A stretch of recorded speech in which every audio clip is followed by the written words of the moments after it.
Big boss Malayalam season 7 ഒരു promo വന്നിട്ടുണ്ട്. പ്രോമോയിൽ highlight ചെയ്യുന്നത് എവിക്ഷൻ ആണ്. അങ്ങനെ ലാലേട്ടൻ എവിക്ഷന്റെ ഭാഗമായിട്ട് ഒരു ടാസ്കിൽ നടത്തുന്നുണ്ട്. അതിനായിട്ട് എവിക്ഷനിലുള്ള ഷാനവാസ്, ആര്യൻ, ലക്ഷ്മി, റെന, സാബു, ആദില ഇവർ 6 പേരും ചേർന്നുകൊണ്ട് കൈ കൊടുത്ത് നിരന്ന് നിൽക്കുന്നു. എന്നിട്ട് ലാലേട്ടൻ ഒരു ബൗളിൽ നിന്ന് ഒരു ചീട്ട് എടുക്കുന്നുണ്ട്. ആ ഒരു ചീട്ടിലെ നമ്പർ 1 ആണ്. അതിനുശേഷം വരുമ്പോൾ എവിഷനിൽ നിന്ന് സേവ് ആയിട്ടുള്ള ഒരു വ്യക്തിക്ക് പൂമാലയെല്ലാം ചാർത്തി കൊടുക്കുന്ന പോലെയാണ് പ്രൊമോയിൽ കാണിക്കുന്നത്.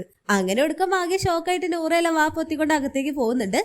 അപ്പൊ ലാലേട്ടൻ ചോദിക്കുന്നു, നൂറ, അനുമോൾ ഇവരൊന്നും ഇവിടെ കളിക്കാൻ വന്നതല്ലേ, നിങ്ങൾ തന്നെ അടുത്ത് തീരുമാനിച്ചോളൂ, ബിഗ് ബോസ് തന്നെ ബാക്കിയുള്ളതെല്ലാം തീരുമാനിച്ചോളൂ എന്നൊക്കെ പറഞ്ഞ് ലാലേട്ടൻ പോകുന്നതാണ് പ്രൊമോയിൽ നിന്ന് കാണിക്കുന്നത്.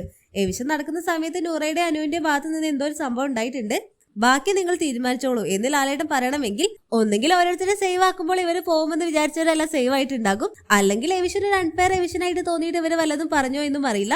കാരണം നൂറയും അനുവൊക്കെ ഒട്ടും എക്സ്പെക്ട് ചെയ്യാത്ത ഒരു വ്യക്തിയാണ് പോയിട്ടുള്ളത്. അതും അല്ലെങ്കിൽ ഇവര് എവിഷൻ സമയത്ത് വല്ല ടാസ്കിനെ വല്ല ഡിസ്റെസ്പെക്ട് ചെയ്യുന്ന പോലെ എന്തെങ്കിലും കാണിച്ചു കാണണം.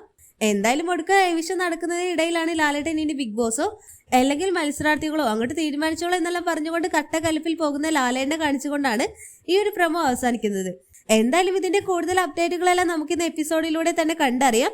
എന്തായാലും ഈ ഒരു സീസൺ ലാലേട്ടൻ പൊളിച്ചടക്കുന്നുണ്ട്. എല്ലാം നമുക്ക് കാത്തിരുന്ന് കാണാം. ലൈവ് അപ്ഡേഷൻ നമ്മുടെ ചാനലിൽ ഉണ്ടാകും. ആദ്യമായിട്ട് കാണുന്ന പ്രേക്ഷകരാണെങ്കിൽ യൂട്യൂബ് ചാനൽ സബ്സ്ക്രൈബ് ചെയ്യാൻ മറക്കേണ്ട.